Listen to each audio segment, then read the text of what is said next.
हळदणचो आमदार advocate Carlos Ferreira हांच्या sextortion प्रकरणात ओडिसाचो रहिवासी कुकेश राऊता आड दाखल केल्ली एफआयआर फाटीं घेवपाची मागणी कुकेशान उच्च न्यायालयात केला। कुकेशान कार्लोसाचो अश्लील व्हिडिओ मॉर्फ करून तो व्हायरल करपाची धमकी दिवन ताचे कडल्यान पयशे मागिल्ले। कार्लोसान ह्या विशीं कुकेशा आड कागाळ केल्ली।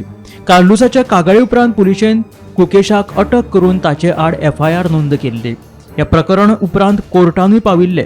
बुधवारा ह्या प्रकरणाचेर कोर्टात सुनावणी जाली। ह्या वेळार कार्लोस आनी आपणे हे प्रकरण भायर मिटयला तेन्ना कोर्टान आपले आड पुलिशेन नोंद केल्ली एफआयआर रद्द करपाक लावची म्हणून कुकेशाची कोर्टा कडेन मागणी। हो व्हिडिओ खरो की फट ते आजून भायर येवंक ना। तो व्हिडिओ जर फटीचो आशिल्लो जाल्यार कुकेशान कार्लोसा कडल्यान खंयच्या आधाराचेर पयशे घेतले आनी व्हिडिओ फटीचो आशिल्लो जाल्यार कार्लोसान ताका पयशे कित्याक दिले अशे साबार प्रश्न कुकेशाचे केस रद्द करपाच्या मागणे उपरांत उप्रासल्यात। Bureau report, Gomantak TV.